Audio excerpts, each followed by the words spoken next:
Now, without any further delay, let's begin today's webinar, Dealing with Medical Issues and Disabilities Within Your Workforce.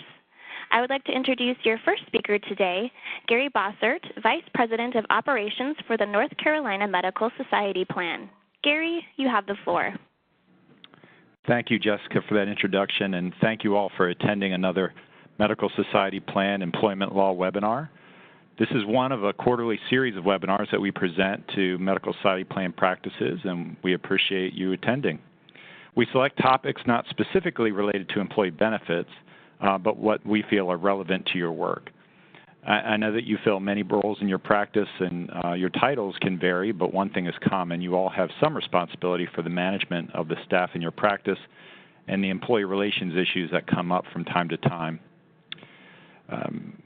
Does any of this scenario sound familiar to you? Your employee who has a physically demanding job in your practice has been out on leave for an injury. Same employee has also used FMLA intermittently to care for the serious health condition of her spouse before going out on her current leave. And the employee would like to come back to work, but her medical condition prevents her from standing for very long or assisting in lifting patients, both essential functions of the position. In the meantime, your physicians are complaining and want an employee who can do the job right now. What are your next steps? This complicated scenario involves at least two laws, the ADA, Americans with Disabilities Act, and the FMLA, the Family Medical Leave Act. The scenario requires you to successfully navigate the decision regarding this employee. An employer who fails to consider all the consequences could face costly litigation. We are fortunate to have Ann Murray and Lauren Nations with us today to discuss how employers should handle common leave request issues, respond to reasonable accommodation requests, and make drug testing and substance abuse decisions. They will work through some of the most common employer questions in these areas, from how to handle benefits for those employees on extended leave to responding to employee reports of coworker substance abuse. I'll introduce Ann, and then Ann, if you can introduce Lauren. Ann is a partner in Nelson Mullins' Atlanta office, where she practices in the areas of employee benefits and executive compensation. She is a member of her firm's healthcare team, which focuses on providing comprehensive services to hospitals, physician practices, and other healthcare providers. Ann assists her clients with all types of HR and benefits-related matters, including those relating to qualified retirement plans and health benefits. She is a regular speaker and writer on various topics, including the ACA, HIPAA, data breaches, and on-site clinics. Ann, thank you for being here. And Lauren, thank you for being here as well. Ann, if you could introduce Lauren, and the floor is yours. Thank you. I'd be happy to, Gary. Thanks. This is Ann Murray. I'd like to introduce my colleague, Lauren Nations. Lauren is experienced in many of these topics we're going to be discussing today. I think that she will bring a well-reasoned perspective and give us some practical tips on, things that she's seen with different clients over the years, and how you can deal with specific situations. We're going to go through the slides today and walk through some of the basic rules that apply, but at the same time we will try to bring in practical situations or pointers as we go along for some of the common issues that we see our clients facing. With that, let's go ahead and get started. We're going to talk today about, first off, how you handle leave requests under the Family Medical Leave Act. Second, responding to reasonable accommodation requests under the ADA. And third, making drug testing and substance abuse decisions. For every type of employer, each of these topics is going to come up over your career pretty much at least once, we would expect. And so I think that they're good for everyone to have a working knowledge about. So let's talk about handling leave requests. As just a brief overview, so we've got the Family Medical Leave Act. I think most of you are very familiar with that, but it provides an important benefit to help employees deal with, family illnesses, their own personal situations, and having to care for a family member can take a lot of time and a lot of energy, and so I think we all certainly want to support our workforce in this area, but as you'll see on the slide, There is and always will be a small percentage of the workforce that, in a sense, ruins it for everyone else, takes advantage of the situation. And that's what we want to help you prevent. Okay, so talking about just statistics, we're talking close to 15% of employees take FMLA leave, and 35% of those that take it more than once. Almost 15% of FMLA leave taken by the average employee was for 6 or more episodes in a year. So you can see these statistics are, it's a lot more common than I think most of us would have imagined. Average duration of FMLA leave was 10.1 days, and only 35% of employees taking leave provided their employers more than 1 week of notice. So that means we're talking about 65% of employees coming in with less than a week's notice before they are requesting to take leave. That doesn't leave you a lot of time to react. As many of you know, there are a lot of costs to employees taking leave, whether it's FMLA or other types of leave. The obvious is the lost productivity, the costs for you helping them continue, things like health benefits, your cost of replacing that employee during that time period, but also just the headache of tracking the leave and making sure that you're complying. These are the obvious costs. There's a lot more that you could probably come up with if you looked at your particular practice. So the FMLA regulations provide you with a number of different tools that can help you combat abuse in this area. So we're going to work through each of these sort of what we call tools and talk about the ways that you might be able to use them to help you better manage FMLA leave requests and make sure that that small portion of the population that wants to abuse can't do so. Okay, so first, I see this all the time. The FMLA leave period is a rolling 12-month period. So it's measured backward from the date that the employee wants to use that leave. I have clients come in quite often and they're looking at it from a calendar year basis or from an anniversary of employment basis. And that can really create, open yourself up for abuse. Make sure that when employees come in, you are using that rolling 12-month look back. Otherwise, what we see a lot of times is that you'll have an employee, right at the end of the year and then at the beginning of the next year try to, in a sense, stack their FMLA leave and get a lot more than they're entitled to. The next one is make sure the employees are actually eligible. I know this sounds like an obvious point, but one of the big questions, and I rarely ever hear employers focus on this, is do you employ less than 50 employees within 75 miles of that employee's worksite? If so, that employee may not be eligible for FMLA leave. And for a lot of you that have smaller physicians' offices, this is probably going to help you avoid the need to grant leave in many situations. One thing I was going to add, Ann, is that regarding the number of employees, the courts or the Department of Labor requires that to be that number of employees to be from 20 or more work weeks in the current or preceding year. So, for example, if you're a doctor's office that has just started, you wouldn't be required to provide FMLA leave right away. Of course, you also wouldn't have that 12-month period for the employee to have worked there, but they're looking to see if that employee count was for 20 or more work weeks in the current or preceding year. That's a good point. And also if your practice has grown quickly. That also may be something that you can look back to. So, talk with your legal counsel if you think that may provide an exception for you. And in fact, I think on that note, what's really important is make sure that whatever policies you have in your employee handbook for FMLA leave are clear that that type of leave will be granted if it applies to you, because especially if you're somewhere close on the cusp of this, of employees being eligible or being an employer who's subject to the FMLA requirements, you don't want to have something in your handbook that has committed you contractually to give the leave if it turns out that it's not required.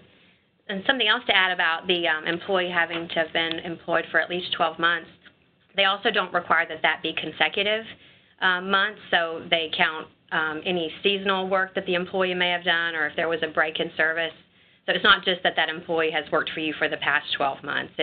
She may have worked for you 6 months and then was gone for a time and then came back and worked 6 months more. That would count for that 12 months. And that's a good point with the rehire situation. Make sure you're looking at the correct, we all have these different buckets in the payroll system for original date of hire, most recent benefits, seniority, all these different. Make sure you're using the right date of hire for purposes of determining if they're eligible. Okay, notice. You may actually require that employees provide a written notice that sets out the reasons for the requested leave, how long they expect the leave to last, what the start date is. And if they don't provide that timely notice, then you can force them to delay when they start the leave. Now, this, isn't going to apply in every case. I mean, we all know there's situations where you certainly feel for the employee, and they have the need for an immediate surgery. They have some other need, and you've got to react. But at the same time, if you're seeing an employee who is perhaps abusing the FMLA leave request, this gives you a little bit more ammunition to, make them, in a sense, prove it and show that they have the need for the leave. Medical certifications is another way that you can help combat abuses for FMLA leave. But this one gets tricky. I'm sure, Lauren, you've probably had a lot of situations where employers are providing you the medical certification and saying, does this suffice? Is this showing that I have to give this person leave? And the fact is, it's hard to tell because we're not doctors ourselves. Well, except for these people. Well, actually, no, that is a good point. Very good point. Yeah, so maybe you know more than we lawyers, but it's important to note the employee has to provide, or you can require certification from the health care provider no later than 2 business days after the leave commences. Just because they provide that certification doesn't mean that you have to accept it, as written. You can push back if it's incomplete, inconsistent, there's ambiguities. You can actually have your healthcare provider contact the employee's healthcare provider with the employee's permission, because we got to deal with HIPAA and all the other fun laws that we all have to deal with. But you can clarify and try to have them authenticate whether or not there really is a medical need. I think that's true. I think a lot of employers just are concerned that when the employee comes to them with a doctor's note, that they just have to take that at face value. And as Ann knows, in my first life, I was an HR professional for about 7 years, and we would always joke that, you can really get a doctor to give you a note. No offense to the doctors that are on the call, but, a lot of doctors will give their patients a doctor's note for leave when it's not necessarily required. We did see that happen in a couple situations to where we were then able to do what Ann's going to talk about next and seek a second opinion. Yeah, and remember, this is available. Not only can you have your healthcare provider contact the employee's healthcare provider for more clarification, but you can also, at your own expense, opt to have a second opinion. And so, those are things that if those disagree, you can even require going to a third healthcare provider. There is ammunition, that you have, or ways to combat abusive situations. You just need to take a step back and go through the requirements and make sure that you're sort of checking off each of the steps as they come along. And you'll see that on the bottom of this slide, we've also just reminded you that, foreseeable leave, like we said on the prior slide, you could certainly delay the start of that leave if the employee hasn't timely told you. But with unforeseeable leave, that's something that I think is one of the most common that I see come up, where the employee goes out on leave and then they're going to provide you the certification, but they don't do it, or they provide you something that isn't very clear. If in the end it ends up that the leave doesn't qualify as FMLA leave, then remember that employee is not protected by the FMLA, and so you can take legal action if, terminate their employment if they have not come back.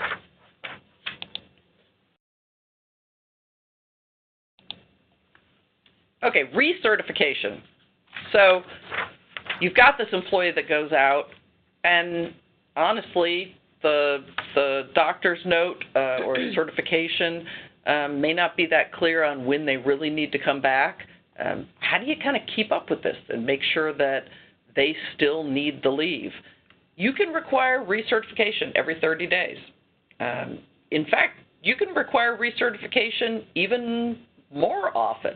If the employee has given you a doctor's note that says they need 3 weeks of FMLA leave, the 3 weeks are up and they're saying they want more, you can require an additional certification. If the circumstances have changed for why they need the leave. If there's some question you're hearing from other employees that, hey, they just saw, Mary out dancing at the nightclub last night, that may be enough to cast doubt where you can ask them to provide additional recertifications in a sense. Or now more likely is people post things on Facebook, yes. Like they were out doing something very right. physical. You see them on that Bahamas right. vacation scuba diving. Right, enjoying my time off, yeah. So, just know that there are steps that you can take. Obviously, work with your legal counsel when you're doing those sorts of things just to make sure that you're not taking it too far, but there's certainly steps you can take to try and kind of combat. Sorry, we have a new little clicker here that makes it difficult to change the slides. So from the manufacturers or programs and not ours. Okay, like we said, require periodic updates, even separate from recertification.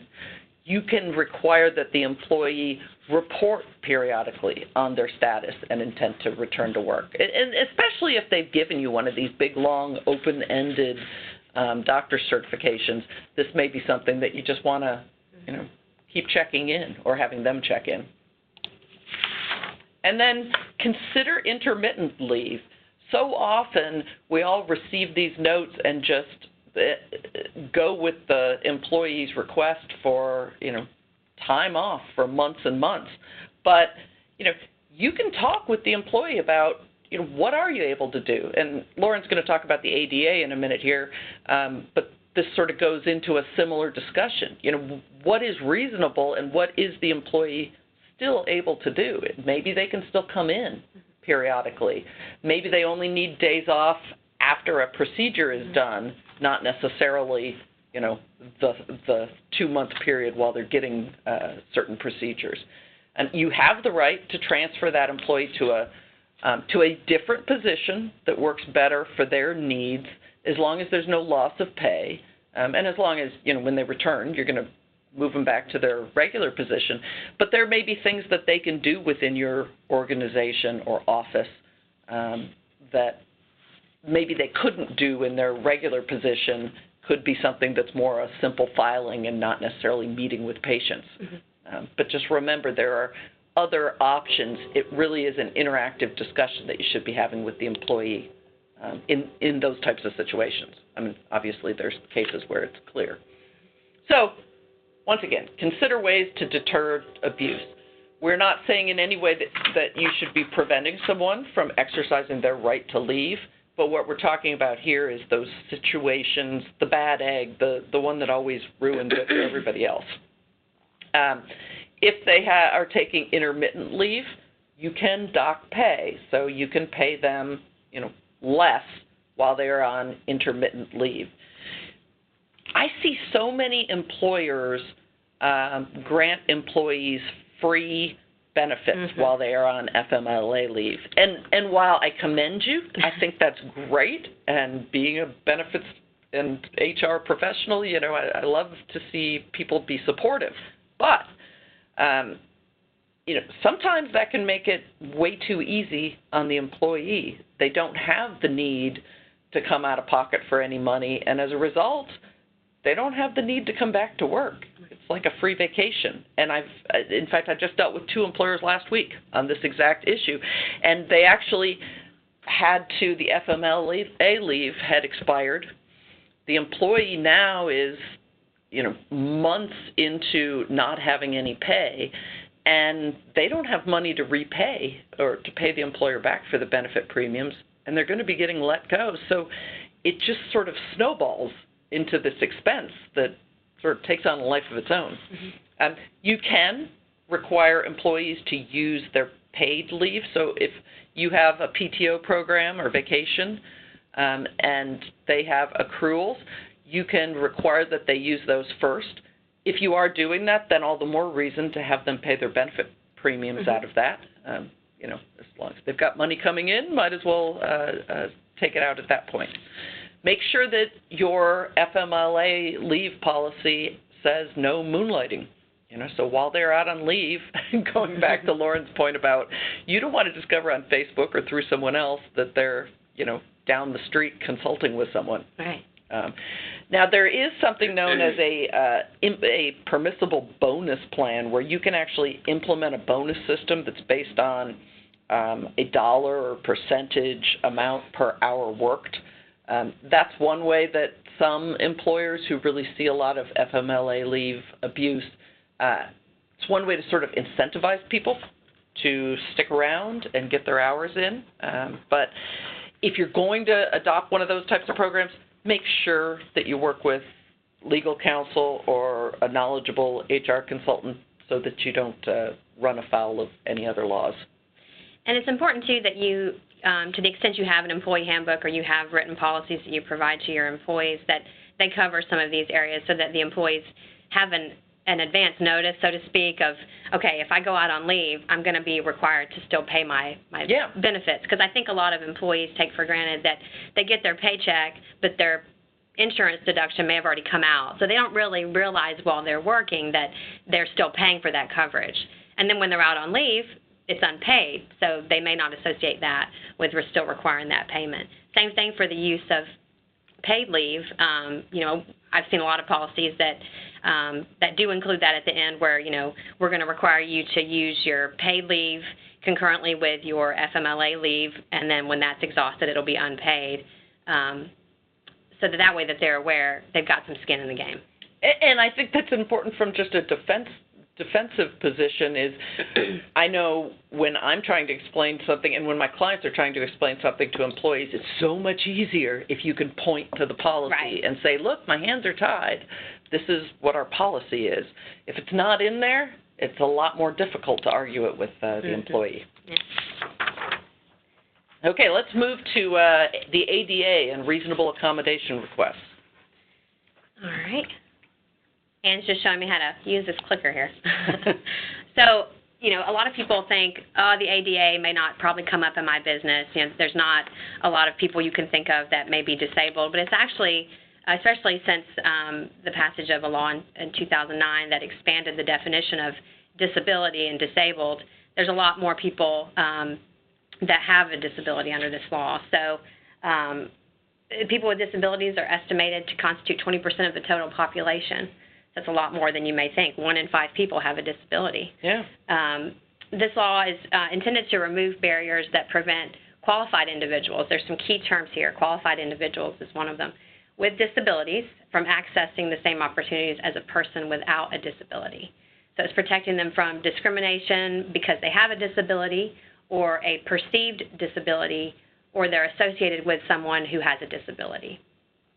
So as an employer, if you have 15 or more employees, just like with the FMLA, it applies to 50 or more, You're required to provide them a reasonable accommodation. It's another key word.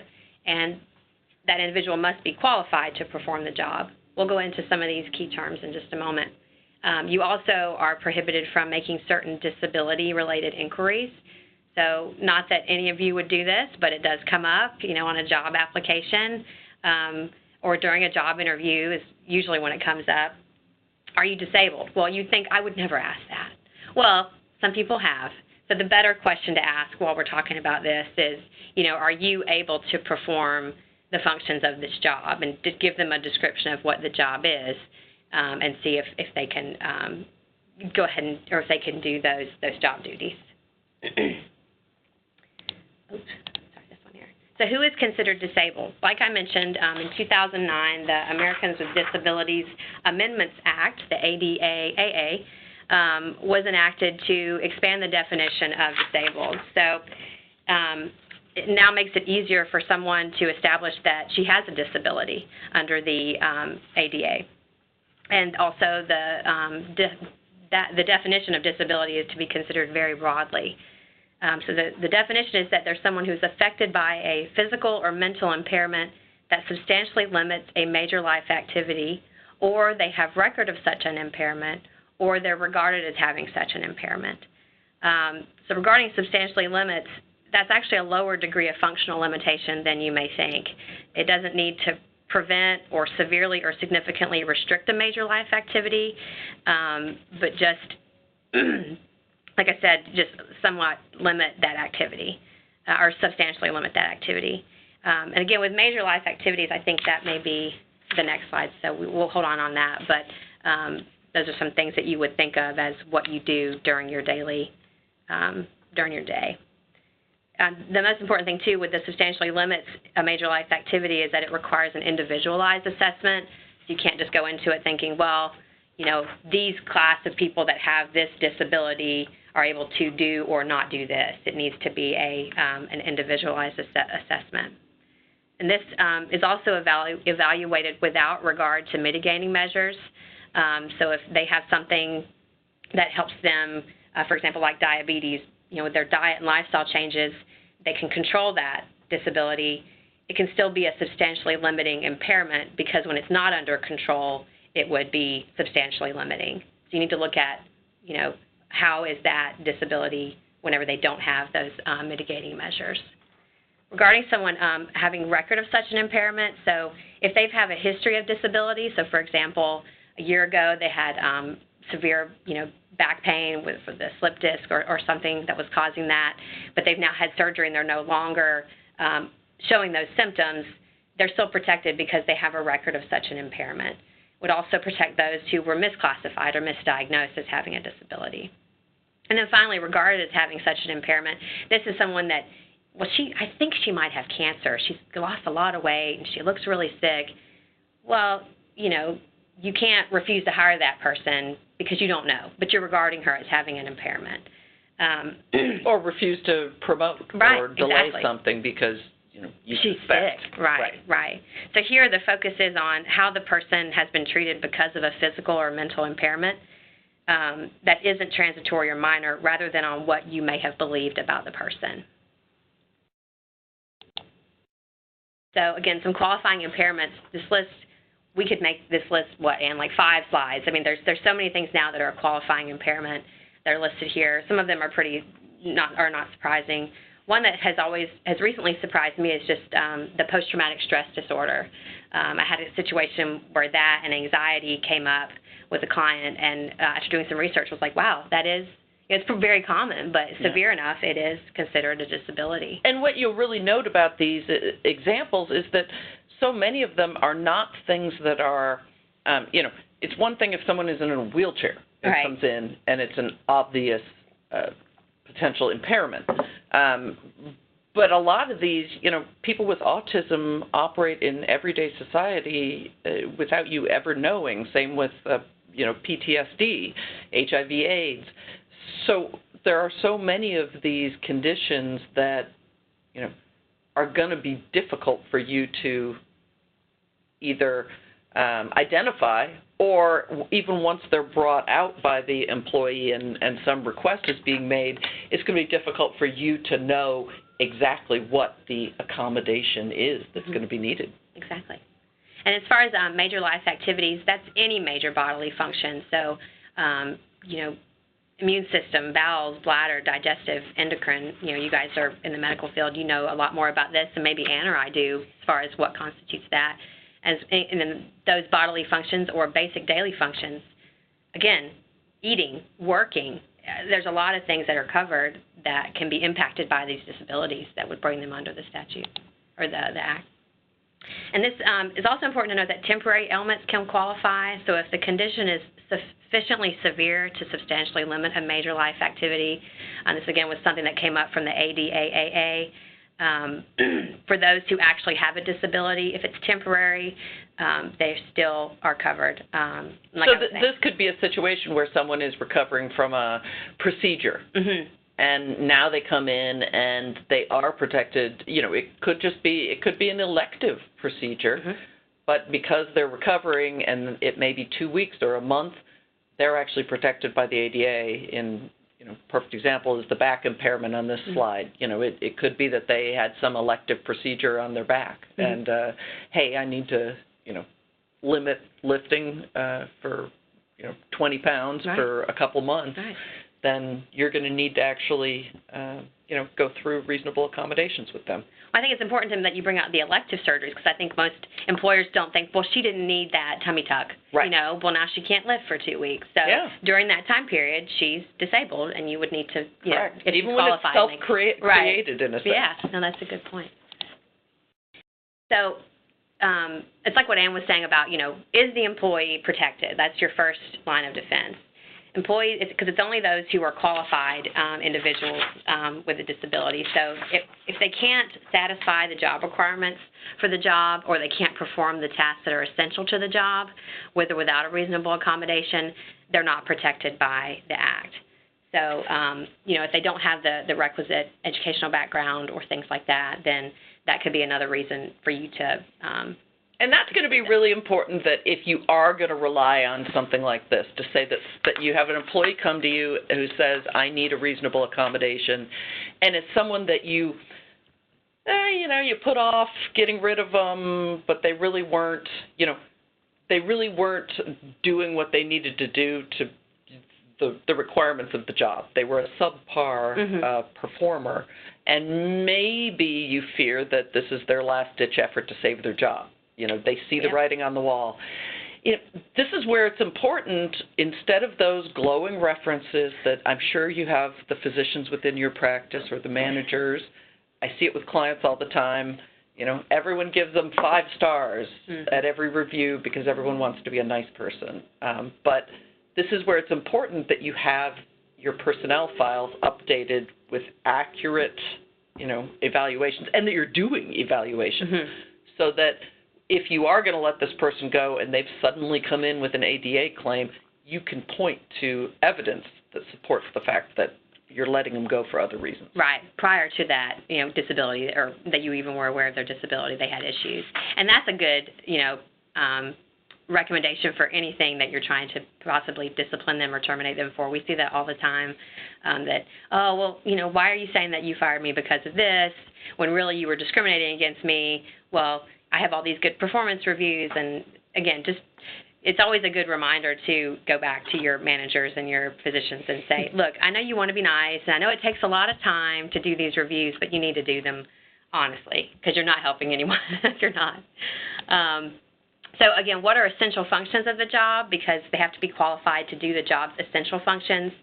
We pointed out the difference here between essential functions and marginal functions. So the main focus is what's a central function to the position. Like, what could that position not exist without? Other ones are just, they're helpful for that person to do for that position. So courts consider, what is the employer's judgment? Like, the courts understand that employers know that job better than anyone else. So they will consider that. But like we were saying about having your policies and your personnel files updated, also have your position descriptions updated or have them at all. Yeah, good point, because a lot of people don't have position descriptions, or they have a couple line position description that doesn't, it's great when I see one that actually breaks out the key the key functions of this job, or the essential functions.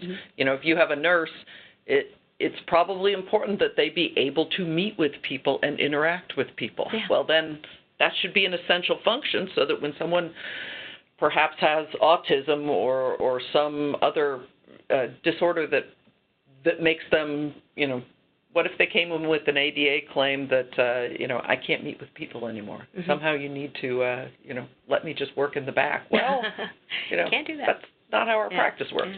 And especially important is that job description is written before the job was advertised and filled by that person, mainly because you have to always keep in mind, when are these kinds of documents and these analyses going to come up? And they're going to come up in litigation or in a dispute after the fact. So you want to be able to point to written evidence to say, this was what the job required. It's not what Joe said it was after this already happened. Right. So you want something that's very, easy to point to at that point.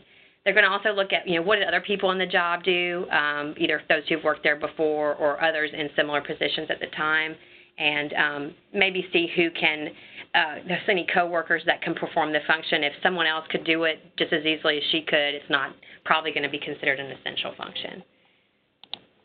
So if they're a qualified individual with a disability, then you need to, you're at least required to provide an accommodation if it's reasonable. And again, some appointments, the point to make here is that it's a reasonable accommodation, not any accommodation, and it's effective accommodation, not preferred. So it may not be what the employee requests or wants, but it's just the one that's going to satisfy that. And it's also not what their health care provider wrote in a note to you. Yeah. I mean, don't take it as, law, or law would be a bad example, but don't assume that, just because the doctor wrote that, she needs breaks every 10 minutes and she can't lift this or she can't do this, or just because it's in the doctor's note doesn't necessarily mean that it is it's going to fit within a reasonable accommodation. Right, because you have to think, who is the doctor listening to? He hasn't talked to the employer. He's talking to the employee who's gone to the doctor to find out what she needs. So he's just going to, prescribe on his doctor's note what she thinks that she's needing. So the most important thing here is that you're going to engage in an interactive process. Let me see if I can get to that slide here. Bear with me. Is that the one in? Yes. Yes, okay. So, again, what does this employee need who has this disability to perform the functions of this job? It's a very individualized assessment.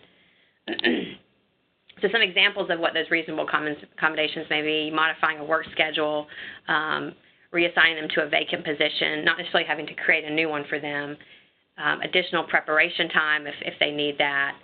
Those are there on the slide. So you have to provide a reasonable accommodation if it doesn't create an undue hardship for the employer. And this is also an individualized basis. I mean, it's easy for someone to say, well, I can't afford it. Well, you need to be able to show that you can't afford the accommodation that the employee is asking for. And this is not a one-size-fits-all. Right. I mean, I think that's what's important to note, is that a reasonable accommodation, and we're going to talk about that in the next couple of slides, but it's going to depend on a lot of different factors. So first off, for a reasonable accommodation, for an accommodation to be reasonable, it's going to have to be effective, meaning it has to enable the employee to perform the essential job functions, and it has to be proportional to costs. Yeah, I had one client that had come to me, and they had an employee who she had been diagnosed with anxiety and PTSD, and he had several work locations across Atlanta, and the employee was assigned to a location that was about an hour and a half from where she lived.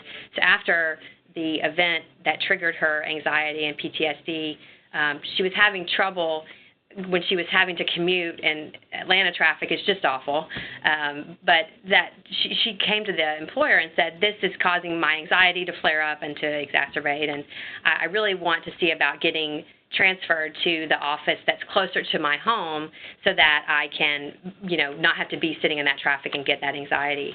And the employer was a little bit hesitant to offer that accommodation, and we talked about it to where, no, I really think that's a reasonable accommodation. As the employee pointed out, her team that she worked with, some of them worked in that office that was closer to her home, and everyone in the office, in different offices, were all connected by a remote workstation. So you could communicate with anyone anywhere. So we had to, kind of nail down that you probably need to give her that accommodation. That's not going to probably be unreasonable. So we'll just kind of run through some of these next slides just because we're running out of time. We could talk about the ADA and FMLA all day. So these are just some other things that are not going to be considered reasonable: creating a new position, moving someone out of an existing position to create a vacancy. And again, to show the undue hardship defense, they're going to look at the cost to you. What are your office's financial resources as well as your financial resources? Right. If you're a whole healthcare system, right, you're going to be required to take a lot bigger steps towards providing accommodations than if you're a one-physician practice that has a couple of nurses or staff members. I mean, it's going to be kind of night and day as far as what's required. Right. So as I mentioned earlier, it's an interactive process. That's a key word. So, both of you need to, in good faith, talk to each other about, they may have something that, it's usually their burden to come to you and say, I need this, this. They don't even have to use the word accommodation, but just this, ability to perform this issue better. And then you engage with that and go back and forth and try to find what will be the best fit to get that resolved. And another thing, too, people often think that those who are on any kind of leave or, disabled, that they're immune to any kind of discipline. You can still discipline them if they violate workplace conduct, even if it results from them being disabled. A common example here, one I had with a client last year, was they were a country club that had a gym, and they had hired a gym trainer, so someone that people go to work out, and she had documented issues, neurological issues, and they were aware that she was taking medication to help with that, also aware that the side effects were drowsiness. So on several occasions, she failed to call into work and didn't show up. So their concern was, can we discipline her and then eventually terminate her because she continues to not abide by our call-in policy?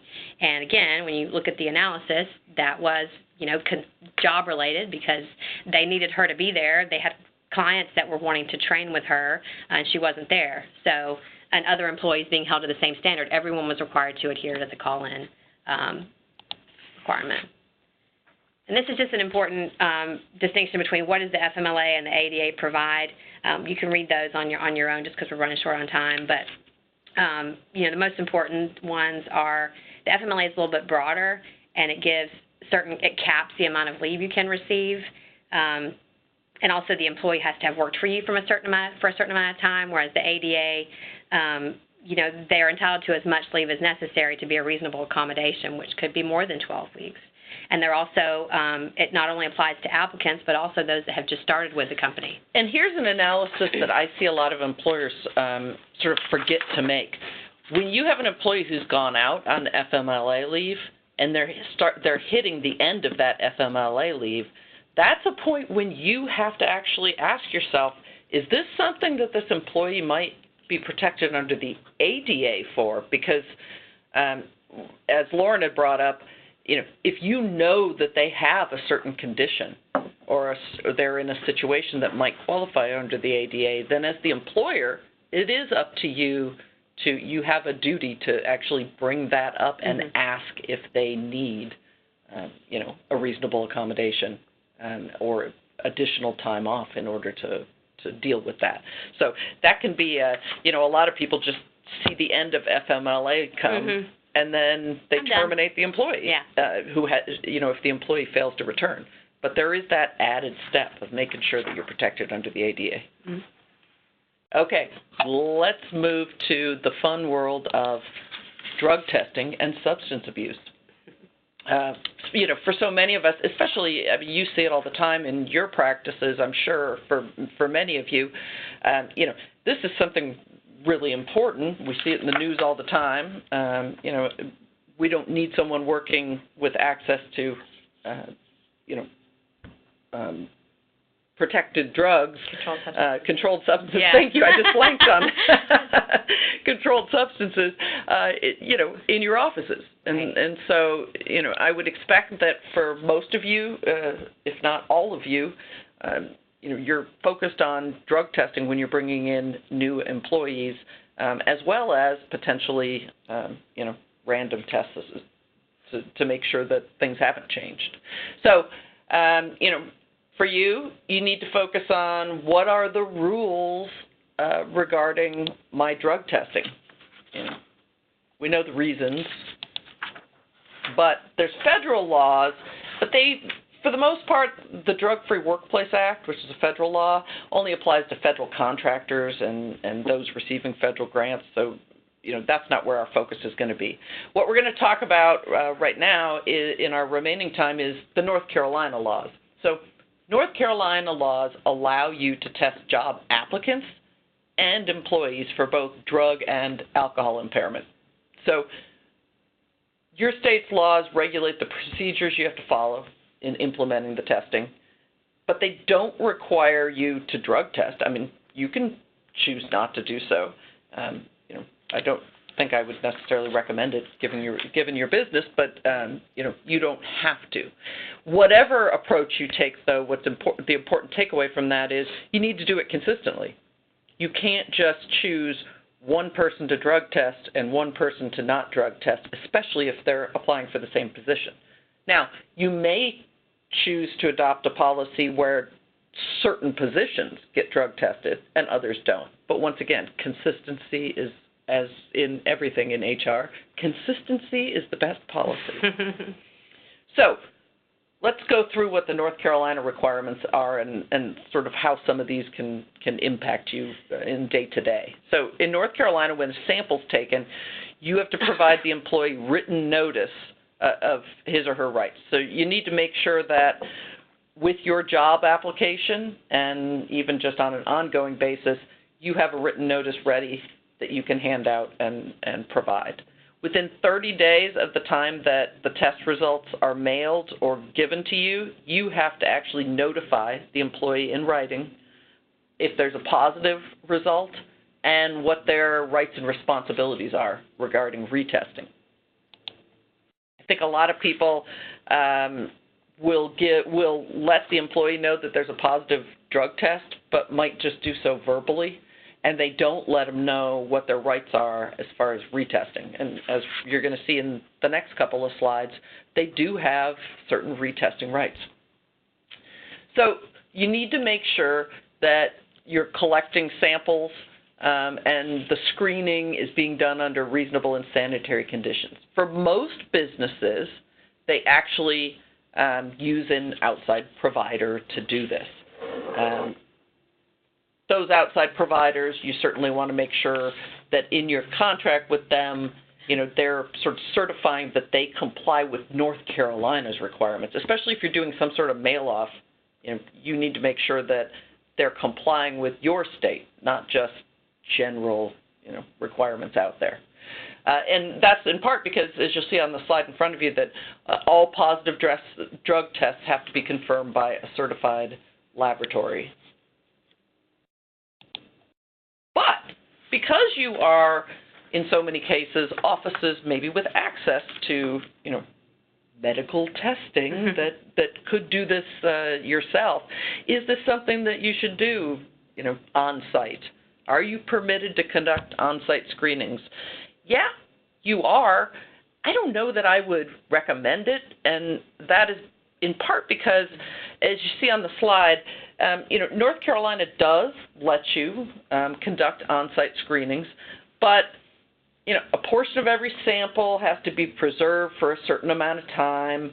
The chain of custody requirements require that, to use the results of any sample of urine or blood, you have to establish a procedure that ensures the sample given? Is the sample tested? And that gets into you've got to monitor this person. You can decide to require a sample sufficient to test half of it and preserve the remainder, for a later test, but then you're going to have to make sure that you are certifying where you're keeping that, and there's a lot involved, and I don't know, what's your feeling, Lauren? I find that even though you have those capabilities on site, I just think it's a lot cleaner and safer to be able to point to a third party that's handling it for you. Less of an ability for an employee to say, well, how do I know that's my urine that you tested? Right. It just puts a lot of responsibility on you if you're doing it yourself. Takes you out of the, out of that argument. Right. Because let's face it, if it's positive, then other than getting retesting, it's a check the box. Okay, we don't have to, we can let that person go, or we can, as we'll talk about in a few minutes, or not hire them. So North Carolina requires a confirmatory test, meaning that positive initial tests have to be confirmed by a gas. See, now that's making me actually pronounce words with the. Anyway, you'll see on the slide. They have to be confirmed. And a positive test sample has to be preserved, as I said earlier, for 90 days. If you're testing applicants, you should be doing it, once again, on a consistent basis. But if they come back positive, an approved laboratory has to confirm the results with a second test. And then positive screening tests for current employees also have to be confirmed by a second examination. So there are steps that have to be taken. It's not just as simple as getting one, positive test result and letting someone go. Mm-hmm. So what if it's positive? Under the North Carolina laws, employees can actually request a retest, and they can pick a approved laboratory to have that sample tested at. If they test positive, this is, and you're subject to federal regulations, then there's actually a requirement, and I'm assuming most of you are not subject to the federal contractor or federal grant regulations, but for those who might be, remember, you have to notify the Division of Motor Vehicles in writing within 5 business days of the time you receive a positive test result. So, do you have to offer rehabilitation? I think we get that question quite a bit on, I've got this positive test result. If it's an applicant, that's the least controversial. If you're conducting the test after an offer of employment has been made, you should offer rehab as an alternative to discharge and a condition of continued employment if it's an ongoing employee. But with the provision that you've got to make clear, hey, if they don't continue to perform up to the level you require, much like what Lauren was talking about with the ADA, just because someone needs assistance or has a drug problem doesn't give them an excuse to not perform up to the requirements that you apply to other employees. Right, because I don't believe alcohol addiction is covered under the ADA last time I looked at that. So. Yeah, so it's important that that you make clear with the employee, and a lot of times we'll sort of have them sign something that is just to reinforce, almost like a last chance agreement that says, listen, you've got to continue to show up, do your job as required, and you have to complete the rehab programs that you're going into. So you can require an employee to take a medical or personal leave of absence while they're undergoing treatment. I think for a lot of people, they find it disruptive, but make sure, whatever their situation is, that there isn't some sort of ADA claim that they can make, because you don't want to, much like when like I was saying, the interaction with FMLA leave, you don't want to have that, one end and not think about the other. Right. So can you charge employees for their drug testing? No. So North Carolina law specifically provides that you, the employer, have to pay for expenses related to a drug test, unless the employee is requesting a retest. So that's one place where you can actually pass along that additional cost. And then adopt a drug testing policy. If you're going to do drug testing, there's two things. Make sure your drug testing policy complies with North Carolina law. Make sure it's very clear on what it's prohibiting, because a perfect example is, okay, a lot of people, when I see their policies, they prohibit the use of drugs or alcohol, but they forget about things like sort of the related paraphernalia. Because when you catch someone or when something comes up, you may find the pipe. Right. But it may have already been used, and you want to make sure that your drug testing policy, if desired, is broad enough so that it's going to, cover not only the drug itself, but the things that obviously go along with it. Make sure that you clearly state that, they're subject to discipline or discharge if they're under the influence of drugs or alcohol during work time. Coordinate this with your fitness for duty policy. Make sure that, for example, your policy should state that employees are expected to be in suitable mental and physical condition, able to perform their assigned duties satisfactorily. It's important that all of your policies work together. Yeah, and a common thing we often recommend in policies is that for prescription drugs, an employee who has a prescription drug, they need to have the prescription for it, on them, or at least a copy of it at their desk at work to show that this is actually for me and I'm supposed to take this. It's not something that's illegal. Yep, that's a good point. So if you have existing employees, when can you test? Well, in your policy, you need to make sure you're specifying the circumstances when you're going to require employees to undergo testing. If you want to do a random testing policy, you need to specify that, in your drug testing policy. State whether it takes only, is it going to be one supervisor or several managers with the HR department? Who decides when an employee is going to have to take, submit to testing? Too often we see that come in where it's not really clear who makes this decision. And then precious time is wasted, because if there is a situation where you're seeing some need to have someone tested, you want to have that. Once again, it's nice to be able to point to a policy and say, here's what's required.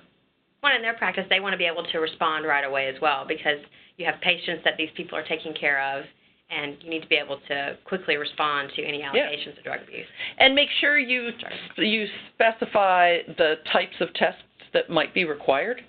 And you may want to make this more broad. Everyone has different views, but especially with so many states now, and even, don't forget, if you're close to a border, nearby states, now that marijuana use is legal, whether it's medical marijuana or recreational, you may want to consider specific testing that would more accurately detect that.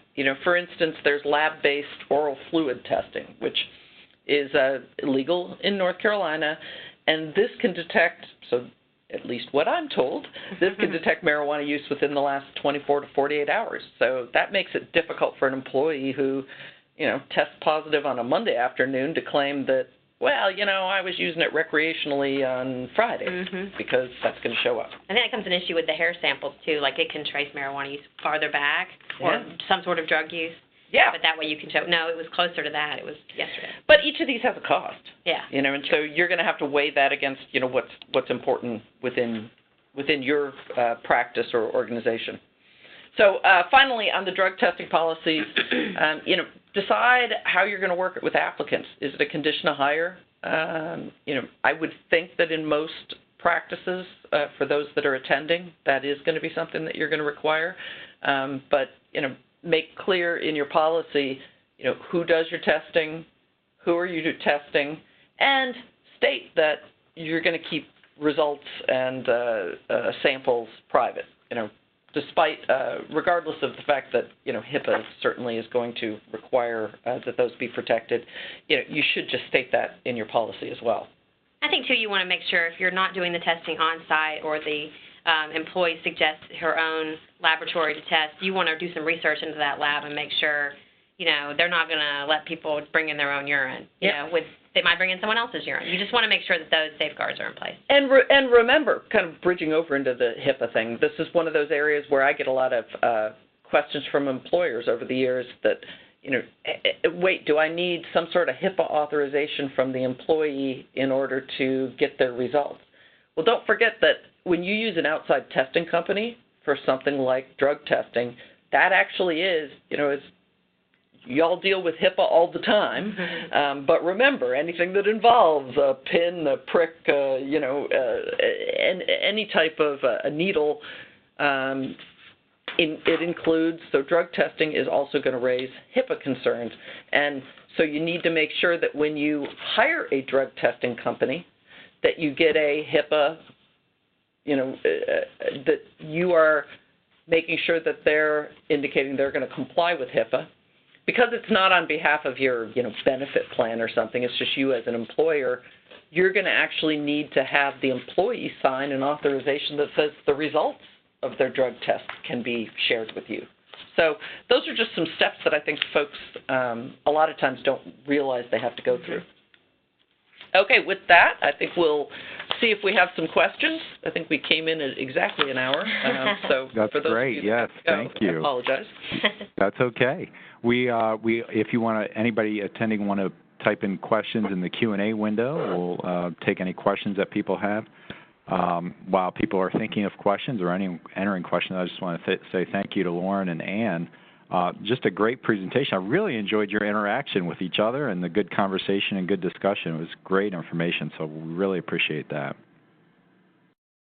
One of the things I thought was interesting is that one of the themes seems to be is, you're trying to, as you kind of, think about FMLA and ADA, as an employer, you want to be empathetic to the employee who's often, has some difficult situation. But you also have to balance that with the rights of the employer and protecting the practice that you work with, and that can be a difficult balance. But it seems like communication is really key, keeping communication open with the employee and making sure that you have all the information you need to make the right decisions. But thank you again for that great information. For anybody who's interested, we will have a copy, a recording of this presentation available on our website next week. We have a YouTube channel. NCMS Plan has a YouTube channel. You'll be able to find the recording there if you're interested in that. If anybody has any questions after today, feel free to contact me. I can always put you in touch with Ann or Lauren if you've got questions that are appropriate for them to answer. Certainly let me know. Yeah, and we're certainly happy if something comes to mind afterwards. We're always happy to, give a quick response on that. So just let us know. Great. Thank you for that. All right. So with that, again, thank you, everybody, for attending. Thank you, Ann. Thank you, Lauren. And we'll see you at the next, or talk to you at the next employment law webinar from the Medical Study Plan. Have a great afternoon. Thank you. Thank you.